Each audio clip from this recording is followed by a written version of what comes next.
All right, I wanted to do a quick little video about markets and fairs that I do, and I've just done one this weekend, and I'll just sort of give you a little rundown on what I encountered. So I actually go out and read hands on about once a month, usually, on weekend markets, wine bar spirit fairs and markets around New Zealand. So it tends to be Tauranga, Hamilton, Pukekohe, which is just south of Auckland, and Whangarei, and sometimes other places as well, like Matakana coming up in October. And then in the summer season, I do a lot of festivals. So I spend a lot of time going to festival spaces where I can do hand readings for people. Now, these are all short hand readings.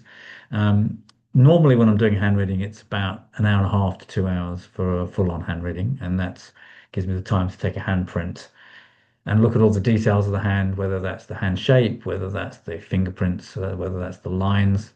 An hour and a half, I've got time to look at all those different parts of the hand. But when I'm at markets and the fairs and the festivals, it tends to be 15 minutes or half-hour readings, which is kind of suits that kind of space because it allows people to get a taste of what hand reading is about. I can get some deep insights into people, and they can go away with something that's actually useful and helpful for them. But it's not too confrontational in the sense it doesn't go too deeply into deep psychological stuff, which does need a better space to do that and more time to do that. So what that means is I tend to focus on some of the features of the hand and I don't look at all the features of the hand.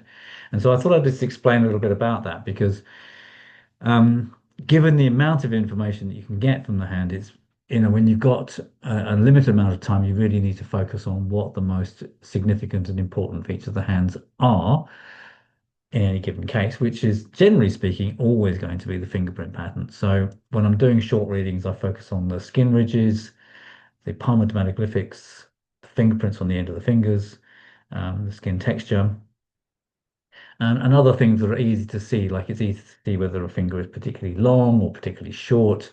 It's quite easy to see if the thumb is very bendy, and sometimes there'll be some very obvious line formations that are apparent to see. As you can tell, it's quite difficult to see the detail of the lines from a hand, and you can even just in this image now, you can see it's hard to see the details of those lines, although you can see the finger lengths proportionally one to the other. And so it's about looking at what's easily accessible without taking a hand print. It takes 10, 15 minutes to take a hand print. So obviously, there's not time to do that in this market kind of situations. So I'll give you a rundown of the kind of things that I've discovered in the market that I went to recently in Tauranga. All right, so that's the sort of typical setup that I have. Very simple stall, very simple promotional material. I always have a display which shows people the fingerprint patterns and some handouts about the lines and how the lines change and some key kind of answers to some key questions that I always get. And they're like, oh, can you tell me how long I'm going to live? Oh, because it's about fortune telling. No, it's not either of those things. And so I generally spend a lot of time talking about what hand reading doesn't do. Um, but on in Tauranga on the 23rd of August, I had 9 hand readings that day, and then on the next day I had another 4. So I did 13 hand readings over the weekend, and it was an interesting array of people.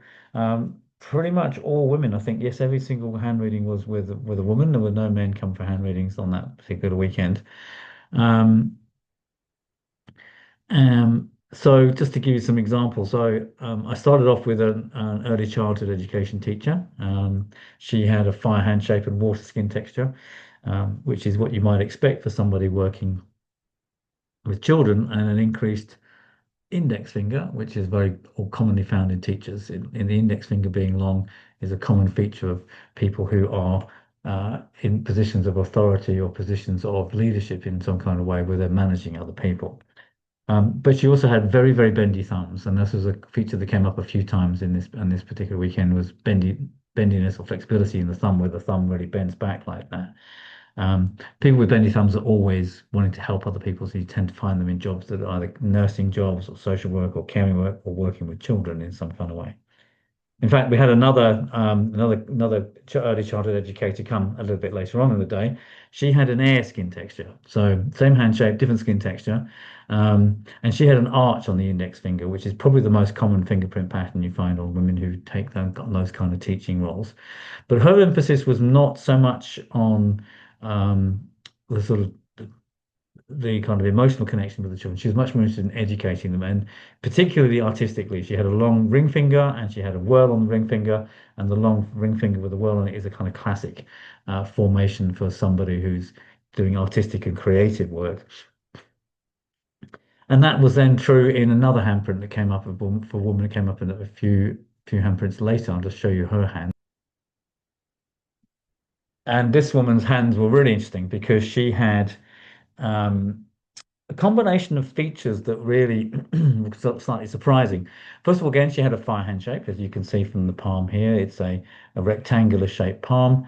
The rectangular shaped palm is going to make it either a fire hand or a water hand, but the fingers are short in relationship to the palm. So this is a fire hand shape.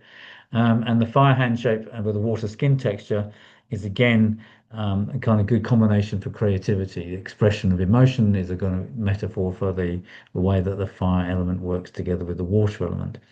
Now, she actually had a long index finger, and that's kind of surprising to see in the hand of an artist. Normal, and you can see that there. You can see that her index finger is quite a bit longer than her ring finger. And actually, the actual professional work that she did was she was actually a dentist.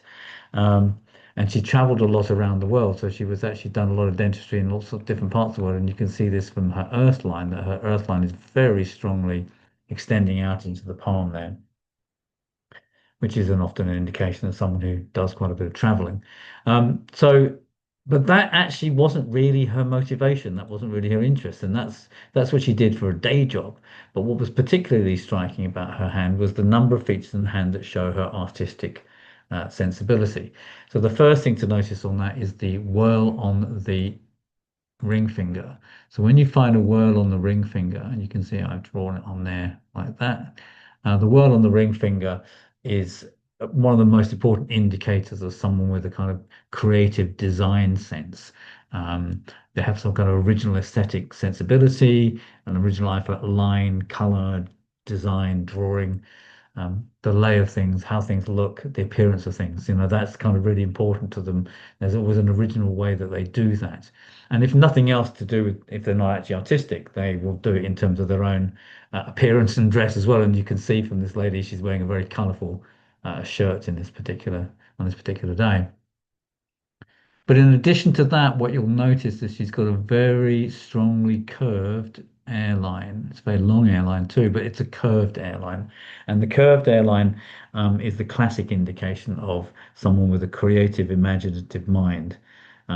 So you've got the kind of combination of things, the whirl on the ring finger and the curved airline, which are kind of classic features to be seen in the hand of people who are kind of creative in their thinking or drawn to imaginative and artistic pursuits. But the clincher really is if you're looking closely in this hand, is the presence of a really strong minor file line. So the minor file line is the line that runs up here and runs up almost all the way up to her ring finger. It's a really strongly formed line, and it's a line that you don't see very commonly, and certainly not to see it fully formed like this. This is almost three-quarters of the length of the palm, which in itself is unusual. Um, but it's like that's kind of the most important indicator of somebody who wants to spend time in a kind of creative space. You find it on artists, you find it on musicians, you find it also on people who are interested in sort of spiritual things too. So they kind of people who do meditation or they do things like yoga or they do healing work in some kind of way. They're very attuned to their own internal space. When you see the minor fire line strong like that, it shows someone who wants to be in their studio or in their temple or in their shrine room, somewhere where they can kind of get into the zone, get into a kind of meditative state and be creative or attuned to the forces of creativity themselves. So this is a kind of classic um, feature in combination with the curved airline, creative imaginative thinking, and then of course you've got the whirl on the ring finger as well. And if you notice here, you've got a loop of playfulness or a loop of good humor on that finger too. So doing the things that she enjoys doing is really important to her, really important for her to feel that she's doing something meaningful in her life, and that's how she'll feel fulfilled. I mean, the dentistry will do that. She's got a bendy thumb too, so water skin texture, bendy thumb, classic combination of people who work in areas of work which is to do with caring for people or helping other people. The bendy thumb is always, how can I be of service to you? So it's a combination of that in one case, but another side of her is this artistic and creative side. She has her own sewing room, she has her own spinning wheel, so she likes making clothes, she likes designing things. That creative side of her life is incredibly important to her. And when you find that minor fire line very strongly formed like that, it's always going to be found on somebody who has that kind of a creative space or a creative zone or studio of some kind where they can be expressive in that kind of way. So that's a really interesting hand that came up on that particular day, and you know that's you're always going to get these ones that are kind of surprising like that. Some more mundane ones, if you like. Had a woman who works with animals, works with cows and horses. She had a fire skin, hand shape and fire skin texture. She loved to work. Loop of playfulness on there. A kinesiologist, a healer. She was interesting too because she also had a fire hand shape and fire skin texture with a whirl on the index finger, classic indicator for somebody who wants to work for themselves. Um, but the most important thing about her was that she had this very, very raised ball of the thumb. And I always see the raised ball of the thumb as showing someone who's been endowed with a lot of physical vitality and energy. And you see that in very strong, physically able people, but you also see it commonly in the hands of healers. People who've got a lot of energy that they can give to other people. And again, she had a bendy thumb too. So when you get that bendy thumb, it's like, how can I be of service to you? How can I help you? So a number of combinations of things there. A legal secretary, well, a legal secretary who, well, she's not an illegal executive who also did counselling and nursing in her working life, fire hand shape, water skin texture, and the fingerprint, an arch on the index finger. So again, the arch on the index finger, people who want to be in helping other people, in service to other people, who are good at organizing things, and you will find those arches in those on people who are working in the legal profession as well. So that wasn't a surprising combination either. Um, and perhaps the most interesting and unusual handprint of the day was a young woman with an air hand shape and an air skin texture. If you look at this hand, you can see it's a very square shaped palm. I'm not drawing that particularly well, but it's a very square shaped palm with long fingers. And you don't see those handshapes very often. But working as a maths tutor, and I've done a degree in computer science, which is, of course, an air element feature. Air hand and air skin texture is a nice combination that you get in those kind of situations. The next day, I actually had an opportunity to see the hands of quite a few Maori people, which is not unexpected in places like Tauranga, but and interesting to observe the difference in the distribution of the fingerprint patterns. So there was one case where she had seven whorls, another one had nine whorls. You expect to see more whorls in the hands of people from Maori heritage, because they're much more common whorls amongst Maori people. And also a couple of missing five finger triradii, which is always a difficult one to talk about with people, and a couple of people with radial loops as well. So there was a kind of whole sort of range of different types of fingerprint patterns. But I was quite impressed by, again, how the features of the hand tell the story of what the person does for a job. And for those of you who are studying with me at the moment, hand shape and skin texture are kind of very powerful indicators, of course, of the kind of work that people do. And when you're looking at that in the hand and you can take a note about what those things are, look for the other features of the hand, like fingerprint patterns, palmar glyphics, which will give you a type of thumbs, length of the fingers, which will give you clues as to kind of what specifically within the sphere or the world that they're interested in, where they will be applying that particular energy in that kind of way. So, all right. So, hand reading is a very practical and useful form of knowledge, and it's nice reading the hands of older people because you could get to talk to them and find out what their work history was, which makes it much better when you're talking to younger people to give them some coherent advice about what kind of work they could be doing with their life. It's kind of there's an interesting sort of feedback loop that occurs in those kind of situations.